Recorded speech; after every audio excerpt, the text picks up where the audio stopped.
राधे राधे, हरे कृष्ण। प्रिय भक्तगणों, आज श्रावण माह शुक्ल पक्ष की तृतीय तिथि है और आज हरियाली तीज का व्रत है। इसे श्रावणी तीज, छोटी तीज और सिंघाड़ा तीज के नाम से भी जाना जाता है। आज ही के दिन माता पार्वती और शिवजी का प्रथम मिलन हुआ था और शिवजी ने उन्हें अपने अर्धांगिनी बनाने का वचन दिया था। इस दिन महिलाएं निर्जला व्रत रखती हैं। शिव पुराण के अनुसार इस व्रत को करने एवं व्रत कथा को सुनने से स्त्रियां अखंड सौभाग्यवती होती हैं, कुंवारी कन्याओं को योग्य वर प्राप्त होता है, सुहाग की विपत्तियों से रक्षा होती है, घर परिवार में मां गौरी अन्नपूर्णा स्वरूपा की कृपा से सुख समृद्धि सदा खुशहाली बनी रहती है, कहा जाता है। सबसे पहले हरियाली तेज का व्रत हिमालय पुत्री माता पार्वती ने किया था। इस व्रत के प्रभाव से ही भगवान शंकर उन्हें पति रूप में प्राप्त हुए। तो आज मैं सुना रहा हूं हरियाली तेज की बड़ी ही दुर्लभ संपूर्ण व्रत कथा, जिसे आप सभी भक्तगण बड़ी श्रद्धा तथा प्रसन्न चित्त मन से पूरा सुनिएगा। एक बात का विशेष ध्यान रखिएगा कि कथा को पूरा सुनने से ही पूर्ण फल प्राप्त होता है। कथा को आधा अधूरा सुनने से व्रत भंग होने का भय रहता है। माता पार्वती ने भगवान शिव को पति के रूप में करने के लिए 107 बार पृथ्वी पर जन्म लिया, पर एक बार भी वह भोलेनाथ को पति के रूप में प्राप्त नहीं कर सकी। 107 बार जन्म लेने के पश्चात जब माता पार्वती ने 108वीं बार पर्वतराज हिमालय के घर जन्म लिया, तब उन्होंने भोलेनाथ को पति के रूप में प्राप्त करने के लिए बहुत कठिन तपस्या की। माता पार्वती की कठिन तपस्या से प्रसन्न होकर भोलेनाथ ने उन्हें मनोकामना होने का वरदान दिया। तभी से ऐसा माना जाता है कि जो भी स्त्री पूरी श्रद्धा और आस्था के साथ व्रत और पूजन करती है, उसे अखंड सौभाग्य की प्राप्ति होती है। एक बार कैलाश पर्वत पर बैठी हुई श्री पार्वती जी कहती हैं, हे महेश्वर, आप मुझे वह विधान बतलाइए कि किस व्रत, तप, उपवास से आदि मध्य अंतर्गत आप जैसे महान प्रभु मुझे प्राप्त हुए हैं। शिव जी, हे देवी, सुनो, तुम्हारे प्रेम वश में वह वृतांत कहता हूं जो बहुत ही गुप्त है। जिसे तुम भूल भी गई हो तो मैं तुम्हें वह प्राचीन व्रत बतलाता हूं। एकाग्र मन से सुनो, जिस व्रत के प्रभाव से तुमने मेरा आधा आसन प्राप्त किया है। शिवजी माता पार्वती को उनका पूर्व जन्म याद दिलाते हुए कहते हैं, हे पार्वती, तुमने मुझे पति के रूप में पाने के लिए कई वर्षों तक कठोर तप किया। 12 वर्ष उलटे रखकर सिर्फ वायु का सेवन किया। 24 वर्ष तक सूखे पत्ते खाकर रही। माघ के महीने में जल में वास किया। वैशाख के महीने में पंचागणी तप किया। सावन के महीने में निराहार रहकर बाहर वास किया। हे पार्वती, इस प्रकार व्रत करते देखकर तुम्हारे पिता हिमालय को बड़ा दुख होता है। उन्हीं दिनों नारद मुनि हिमालय के पास आए। हिमालय ने स्वागत, सत्कार एवं विधिवत पूजन किया तथा उनसे प्रार्थना की कि हे मुनीश्वर, आप अपने आने का कारण बताइए, मैं किस प्रकार आपकी सेवा कर सकता हूं। तब नारद जी ने कहा, हे हिमालय, मुझे भगवान विष्णु ने आपके पास भेजा है। वे आपकी कन्या से विवाह करना चाहते हैं। यह सुनकर हिमालय प्रसन्न हुए और उन्होंने नम्रता पूर्वक उत्तर दिया, यदि भगवान विष्णु मेरी कन्या के साथ विवाह करना चाहते हैं तो मुझे कोई आपत्ति नहीं है। यह सुनकर नारद जी भगवान विष्णु के पास गए और उनसे कहा, मैंने हिमालय की पुत्री पार्वती के साथ आपके विवाह का निश्चय किया है। आशा है आप उसे स्वीकार करेंगे। नारद जी के चले जाने के बाद हिमालय ने भगवान विष्णु के प्रस्ताव की जानकारी पार्वती को दी और कहा, हे पुत्री, भगवान विष्णु के साथ हमारा विवाह सुनिश्चित किया है। पार्वती भगवान शिव को अपने पति के रूप में मान चुकी थी, इसलिए पिता के इस प्रस्ताव से वह बहुत ही आहत हुई। पिता के सामने तो उन्होंने कुछ नहीं कहा, परंतु उनके जाते ही दुखी होकर विलाप करने लगी। पार्वती जी की व्याकुलता को और उनके विलाप को देखकर एक सखी ने कहा, आप इतनी दुखी क्यों हैं? आप अपने दुहक का कारण मुझे बताइए, मैं उसे दूर करने का उपाय करूंगी। तब पार्वती, मेरे पिताजी ने मेरा विवाह विष्णु जी के साथ तय कर दिया है, परंतु मैं शिव जी के साथ ही विवाह करना चाहती हूं। मुझे कोई उपाय नहीं सूझ रहा, इसलिए मैं चाहती हूं कि मैं अपने प्राण त्याग दूं। तुम्हारे पास यदि कोई उपाय है तो बताओ। सखी ने कहा, प्राण त्यागने की कोई आवश्यकता नहीं। मैं आपको ऐसे गहन वन में ले चलूंगी जहां आपके होने की जानकारी आपके पिता को नहीं चलेगी। इसके पश्चात सखी पार्वती जी को लेकर वन में चली गई। इधर हिमालय पार्वती जी को अपने घर में ना पाकर इधर उधर खोजने लगी। जब पार्वती जी नहीं मिली तो हिमालय की चिंता बढ़ गई। वह सोचने लगी कि मैंने तो नारद जी को वचन दे दिया है, और जब विष्णु जी बारात लेकर आएंगी तो मैं उन्हें क्या उत्तर दूंगा इस चिंता में। पार्वती जी के ना होने की व्याकुलता में हिमालय मूर्छित होकर गिर पड़े। हिमालय की यह अवस्था देखकर अन्य पर्वतों ने उनका कारण जानना चाहा। तब उन्होंने बताया कि उनकी पुत्री पार्वती कहीं नहीं मिल रही है और उन्होंने भगवान विष्णु से पार्वती का विवाह सुनिश्चित कर दिया है। हिमालय की बात जानकर सभी पर्वत पार्वती जी को खोजने इधर उधर निकल पड़े। वहीं पार्वती जी संघनन वन की एक गुफा में नदी किनारे शिव जी का भजन पूजन करने लगी। श्रावण मास के शुक्ल पक्ष की तृतीया अर्थात तीज को हस्ती नक्षत्र में पार्वती जी ने बालू रेत का शिवलिंग करके निराहार व्रत करते हुए पूजन आरंभ किया और रात्रि जागरण किया। पार्वती जी द्वारा किए गए कठिन व्रत पूजन से शिव जी प्रसन्न हो गए। उन्होंने प्रकट होकर पार्वती जी से कहा, हे प्रिय, तुम्हारे व्रत के प्रभाव से मेरा आसन दिख गया है, बताओ तुम्हें क्या वरदान चाहिए। तब पार्वती जी ने कहा, यदि आप प्रसन्न हैं तो मुझे अपनी अर्धांगिनी बनाना स्वीकार कर लें। शिव जी ने ऐसा ही करने का वचन दिया और कैलाश को चले गए। मनोकामना पूर्ण होने पर पार्वती जी ने पूजन की सामग्री का नदी में विसर्जन किया, स्नान किया और सखी समय तक पारण किया। उसी समय हिमालय पार्वती को खोजते खोजते उस स्थान पर गए जहां पार्वती जी ने शिव जी का पूजन किया था। पार्वती जी के पास जाकर हिमालय ने कहा, हे पुत्री, तुम यहां कैसे पहुंची। तब पार्वती जी ने कहा, आपने मेरा विष्णु जी के साथ तय किया था, इस कारण से मैं घर को छोड़कर यहां निर्जन वन में चली आई, जहां मैंने शिव जी का पूजन किया और उन्होंने प्रसन्न होकर मेरे साथ विवाह करने की स्वीकृति प्रदान की है। यदि आप मुझे शिव जी के साथ विवाह करने की अनुमति प्रदान करते हैं तो मैं आपके साथ चलने को तैयार हूं। पार्वती जी की बात सुनकर हिमालय ने अपनी सहमति जता दी और पार्वती जी को लेकर घर आ गए। उसके कुछ समय पश्चात पार्वती जी का विवाह शिव जी के साथ विधि पूर्वक संपन्न हुआ। यह वह दिन है जब पार्वती की भक्ति और तपस्या ने आखिरकार शिव को जीत लिया और उनका विवाह हो गया। यह त्योहार सनातन धर्म की परंपराओं में गहराई से निहित है और विवाह के शाश्वत बंधन का प्रतीक है। तीज की कथा केवल कथा नहीं बल्कि अटूट विश्वास और प्रेम का प्रतिनिधित्व कर है। महिलाएं अपने वैवाहिक सुख और अपने परिवार की खुशहाली के लिए आशीर्वाद मांगने के लिए हरियाली तीज व्रत रखती हैं। यह व्रत एक पत्नी के समर्पण और शक्ति का प्रमाण है जो देवी पार्वती के शिव की पत्नी बनने के दृढ़ संकल्प को दर्शाता है। इतनी कथा सुनने के बाद माता पार्वती ने कहा, हे भोलेनाथ, इस हरियाली तीज व्रत में 16 श्रृंगार का बड़ा ही महत्व है। अब आपसे हरियाली तीज से संबंधित 16 श्रृंगारों के विशेषताओं का वर्णन सुनना चाहती हूं।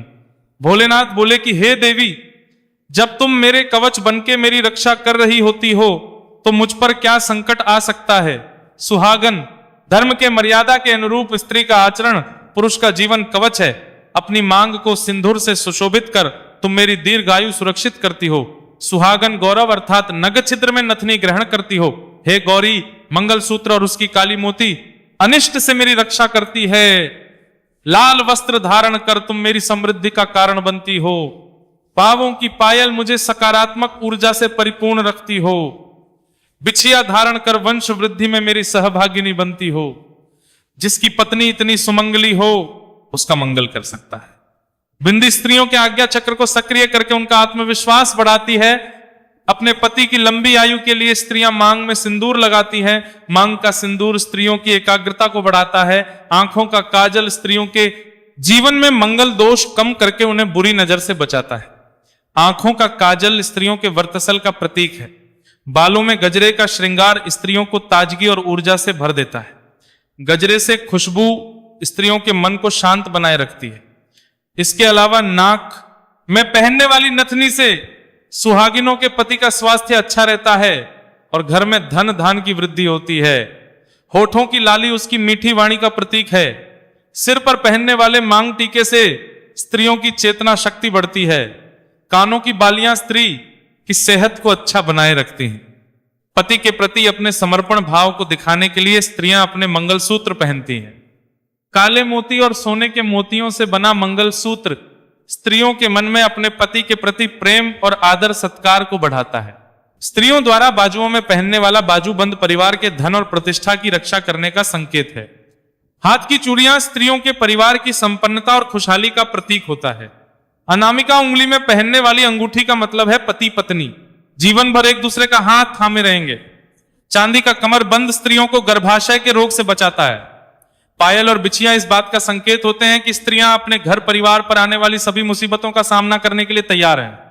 सुहागिनों के हाथों की मेहंदी का गाढ़ा रंग पति पत्नी के आपसी प्रेम का संकेत है। साथ ही मेहंदी की खुशबू मानसिक तनाव को कम कर है। तो हे पार्वती, मैंने आज तुमसे वह गुड़ रहस्य, वह अखायन का सुनाया जिसे कहने सुनने से व्यक्ति का कल्याण होता है। सुहागिन महिलाएं इस व्रत को करके अखंड सौभाग्यवती होती है, जो बड़ी ही कल्याणकारी और पुण्यदायक है। हे उमापति शिव शंकर भगवान, आप अपने सभी भक्तों का कल्याण करना। जो माताएं बहनें हरियाली तीज का व्रत रख रही हैं, उनका व्रत का बनाना, उनके समस्त मनोकामनाओं की पूर्ति करना और इस कथा कहानी को कहते सुनते हुंकारा भरते सबका कल्याण करना। ओम नमः शिवाय। प्रिय भक्तगणों, इस अधूरी कथा को पूर्ण करने के लिए आइए अब श्रवण करते हैं तीज माता की कथा। तो इसे आप पूरे अंत तक सुनिएगा। इसे सुनने के बाद ही व्रत कथा पूर्ण मानी जाती है। एक नगर में एक बहुत ही धनवान साहूकार था। उसकी पतिव्रता थी। उस साहूकार का एक वैश्या से संबंध था। पापों के फल से उस साहूकार को गुण हो गया, तभी उसने वैश्या के यहां जाना नहीं छोड़ा। एक दिन वह अपने पत्नी से कहता है कि मुझे उस वैश्या के घर ले चल। वह बेचारी पति की आज्ञा का मान रखने के लिए पति को वैश्या के घर ले जाती। वह वैश्या पैसे की भूखी थी। वह साहूकार अपनी पत्नी के गहने ले जाकर उस वैश्या को दे देता है। पत्नी थी इसलिए वह जो चाहता पत्नी वही करती। अब श्रावण मास के महीने में हरियाली तीज का व्रत आया तो साहूकार ने कहा मुझे वैश्या के यहां ले चल। प्रिय भक्तगणों, साहूकार की पत्नी दिन भर की भूखी थी, फिर भी वह उसे उस वैश्या के यहां ले आई। उस दिन साहूकार से बीमारी के कारण चला नहीं जा रहा था। वह उसे अपने पीठ पर लादकर वहां ले आई थी। फिर साहूकार ने पत्नी से कहा, मैं लौटकर तब तक तुम यहीं खड़ी रहना। उस दिन वह वैश्या तैव योग से झरोखे से देख रही थी। उसने साहूकार से पूछा, क्या वह तुम्हारी नौकरानी है जो तुम्हें कंधे पर बैठाकर लाई थी? साहूकार ने बताया, नहीं, वह तो मेरी पत्नी है। यह सुनकर वैश्या का मन दुख से भर गया। उसने साहूकार को समझाया कि वह वापस अपने घर लौट जाए। आज तीज का व्रत है, तुम्हारी पत्नी ने व्रत किया होगा, उसे पूजा होगी। अब प्रिय भक्तगणों, अब देखिए तीज माता ने वैश्या का मन बदल दिया। उसने साहूकार को उसके गहने दे दिए और पत्नी के साथ लौट जाने को कहा, और यह भी कहा कि वो यहां वापस कभी नहीं आया। उधर साहूकार की पत्नी नीचे खड़ी थी, तभी तेज बारिश होने लगी। वह बहुत दुखी हो रही थी क्योंकि उसे तीज माता की पूजा करनी थी। उसी समय पानी में बहती हुई पूजा की सामग्री और नीम की टहनी आ गई। उसने आराम से पूजा कर ली। तभी चांद भी निकल आया। वह चांद को अर्घ्य देने लगी। उसी समय उसका पति भी वहां आ गया। अर्घ्य के जल के छींटे उस साहूकार पर गए तो उसका कोढ़ भी ठीक हो गया। साहूकार को अपने ऊपर बहुत ही ग्लानि हुई और उस दिन से वह अपने पत्नी का मान सम्मान करने लगा। तेज का व्रत करने से साहूकारनी अखंड सौभाग्यवती हुई तथा उसका रोग मुक्त हो गया। हे तीज माता, जैसे उसके दुहक मिटाए वैसे ही सबके दुहक मिटाना। कहानी कहते सुनते हुंकारा भरते सभी के दुहक को दूर करना। ओम नमः शिवाय। पार्वती पते हर हर महादेव। प्रिय भक्तगणों, कहा जाता है कि तीज का व्रत तभी पूर्ण होता है जब तक उसकी कथाओं में गणेश जी की कथा का श्रवण ना करें। तो आइए इस व्रत को पूर्ण करने के लिए और माता पार्वती आशीर्वाद प्राप्त करने के लिए श्री गणेश भगवान की कथा का श्रवण करते हैं। एक बार एक नगर में एक मालिन रहती थी। उसके पति चल बसे थी। उसका एक 4 साल का पुत्र था। उसकी सास कठोर हृदय की स्त्री थी। वह बहू को बहुत ही तकलीफ देती थी। एक दिन सास ने बहू और पोते को घर से निकाल दिया क्योंकि वह समझती थी कि उसके बहू के कारण ही उसके पुत्र की मृत्यु हुई है। वे दोनों बिलखते चलते चलते एक घने जंगल में जा पहुंची। वहां एक पेड़ के नीचे बैठती है। गए, वहां से थोड़ी दूर पर एक गणेश जी का मंदिर था। वहां बहुत से लोग गणेश जी के दर्शन करने आते थे। दर्शन करके गणेश जी को प्रसाद चढ़ाते थे। फिर वह प्रसाद सबको बांट देते थे। इस प्रकार से मां बेटे का गुजारा होने लगा। दोनों गणेश जी की पूजा पाठ में लग गए। एक दिन उन्होंने सोचा क्यों ना जंगल से फूल लाकर बेचे। वे रोज जंगल से फूल लाकर उसकी माला बनाकर बेचने लगे। साथ में पूजा की सामग्री और प्रसाद भी बेचने लगे। इससे उनको आमदनी होने लगी। गणेश जी की कृपा से आमदनी बढ़ने लगी। जल्दी ही उन्होंने एक मकान और एक दुकान बना लिया। ऐसे ही उस राज्य की राजा की लड़की रोज मंदिर में पूजा करने आती थी, उस दिन भी वो पूजा करने लिए मंदिर में आई थी। मालिन के बेटे को देखकर राजकुमारी उस पर मोहित हो गई, उससे विवाह करने की सोचने लगी। उसने अपनी भाभी से अपने मन की बात कही।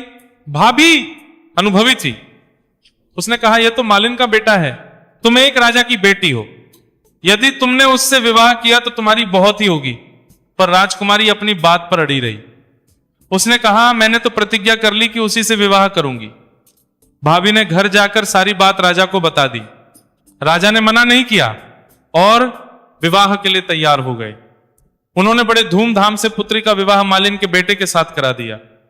मालिक ने सबसे पहले बहू बेटे को गणेश जी के मंदिर ले जाकर पूजा पाठ करवाया और गणेश जी का आशीर्वाद दिलवाया। इसके बाद पूरे नगर में ये कितने के दूर में कर किया है, बातें फैल गई कि गणेश जी की पूजा आराधना करने से सब दुहक दूर हो जाते हैं। ये बात सुनते ही नगर के सभी लोग मंदिर आने लगे। मालिन और उसके बेटे की बिक्री बढ़ गई। इधर उसकी सास के बुरे दिन आ गए। माता अन्नपूर्णा उससे रूठ गई और वह सास मरने लगी। एक दिन वह रोती धोती उसी गणेश जी के मंदिर में आ पहुंची। वहां एक मालिन के बेटे से बोली, हे बेटा, मैं भूखी हूं, मुझे रोटी कपड़ा देना, इसके बदले में तुम्हारा सारा काम कर दूंगी। लड़के को दया आ गई और उसे काम पर रख लिया। उसने अपनी दादी को नहीं पहचाना। जब मालिन दुकान पर आई तो उसने सास को पहचान लिया। वो सास से बोली, सासू जी आप यहां कैसे? सास ने पोते की तरफ इशारा करके कहा, मेरी इस सेठ के यहां नौकरी लग गई है। बहू बोली, ये आपका पोता है और ये घर भी आपका ही है, ये दुकान भी की है। जब आपने हमें घर से निकाल दिया तब गणेश जी ने हमारी रक्षा की। बहू की बात सुनकर सास बोली, मेरी करनी मैं भोग लूं। बहू बोली, सासू जी अब आप हमारे साथ रहो और पोते का सुख देखो। हे गणेश जी महाराज, जैसा सुख आपने मालिक को दिया वैसा ही सुख सबको देना। अब आइए सुनते हैं गणेश जी की दूसरी कथा। एक बुढ़िया माई थी, मिट्टी के गणेश जी की पूजा करती थी, रोज बनाए रोज गल जाए। वहीं एक सेठ का मकान बन रहा था। वो वहां मिस्त्री से बोली कि हे बेटा, मुझे पत्थर का गणेश जी बनाकर दे दो। मिस्त्री बोली, जितने समय में हम तेरे लिए पत्थर का गणेश जी गढ़ेंगे उतने में अपनी दीवार बना लेंगे। बुढ़िया माई बोली, राम करे तुम्हारी दीवार टेढ़ी हो जाए। अब उसकी दीवार टेढ़ी हो गई। वो दिन भर दीवार बनाते रहे और दीवार टेढ़ी हो जाती। इस तरह करते करते शाम हो गई। शाम को सेठ आया, उसने कहा कुछ भी नहीं किया। वो मिस्त्री कहने लगे कि एक बुढ़िया माई आई थी, वो कह रही थी कि मेरा पत्थर का गणेश जी गढ़ दो, हमने नहीं गढ़ा। तो उसने कहा तुम्हारी दीवार टेढ़ी हो जाए, बनाते हैं लेकिन टेढ़ी हो जाती है। सेठ जी ने बुढ़िया माई को बुलाया और सेठ जी ने कहा, हे मां, हम तेरे लिए तेरे सोने के गणेश जी को गढ़ देंगे, हमारी दीवार सीधी कर दो। सेठ ने बुढ़िया माई को सोने का गणेश जी गढ़ कर दे दिया। अब गणेश जी की कृपा से सेठ जी की दीवार सीधी हो गई। जैसे सेठ की दीवार सीधी की वैसे सबकी करना, सबको सुख समृद्धि देना। बोलिए गौरी पुत्र श्री गणेश भगवान की जय। जय श्री गणेश। प्रिय भक्तगणों, कहा जाता है कि किसी भी कथा को सुनने के बाद अंत में तपसी लपसी की कथा को सुनना अति आवश्यक होता है। तो आइए अब सुनते हैं तपसी लपसी की कथा। एक तपसी था, एक लपसी था। तपसी हमेशा भगवान की में लीन रहता, लपसी रोजाना सवा सिर की लापसी बनाकर भगवान को भोग लगाकर जीव लेता था। एक दिन दोनों लड़ने लगे। तपसी बोला मैं रोज भगवान की तपस्या करता हूं इसलिए मैं बड़ा हूं। लपसी बोला मैं रोज भगवान को सवा सिर लापसी का भोग लगाता हूं इसलिए मैं बड़ा हूं। नारद जी वहां से गुजर रहे थे, दोनों को लड़ता देखकर उनसे पूछा कि तुम क्यों लड़ रहे हो? तपसी ने खुद को बड़ा होने का कारण बताया और लपसी ने अपना कारण बताया। नारद जी बोले तुम्हारा फैसला मैं कर दूंगा। दूसरे दिन लपसी और तपसी नहा धोकर अपने रोज की भक्ति करने आए तो उसी ने चुपके से 1.25 करोड़ की एक अंगूठी उन दोनों के आगे रख दी। तपसी की नजर जब अंगूठी पर पड़ी तो उसने चुपचाप अंगूठी उठाकर अपने नीचे दबा ली। लपसी की नजर अंगूठी पर पड़ी लेकिन उसने ध्यान नहीं दिया। भगवान को भोग लगाकर लापसी खाने लगा। नारद जी सामने आए तो दोनों ने पूछा कि तो नारद जी ने तपसी से खड़ा होने को कहा। खड़ा हुआ तो उसके नीचे दबी अंगूठी दिखाई दी। नारद जी ने तपस्वी से कहा तपस्या करने के बाद भी तुम्हारी चोरी करने की आदत नहीं गई, इसलिए लपसी बड़ा है और तुम्हें तुम्हारी तपस्या का कोई फल नहीं मिलेगा। तब से शर्मिंदा होकर माफी मांगने लगा। उसने नारद जी से पूछा मुझे मेरी तपस्या का फल कैसे मिलेगा? नारद जी ने कहा यदि कोई गाय कुत्ते की रोटी नहीं बनाएगा तो फल तुम्हें मिलेगा। यदि कोई ब्राह्मण को भोजन करवाकर दक्षिणा नहीं देगा तो फल तुम्हें मिलेगा। यदि कोई साड़ी के साथ ब्लाउज नहीं देगा तो फल तुम्हें मिलेगा। यदि कोई दिए से दिया जलाएगा तो फल तुम्हें मिलेगा। यदि कोई सारी कहानी सुने लेकिन तुम्हारी कहानी नहीं सुने तो फल तुम्हें मिलेगा। उसी दिन से हर व्रत कथा कहानी के साथ तपसी लपसी की कहानी भी सुनी और जाती है तो बोलिए हर हर महादेव। हे शिवजी, हे पार्वती माता, आप अपने भक्तों का कल्याण करना, उन्हें सुख समृद्धि, यश, धन, वैभव देना। ओम नमः शिवाय।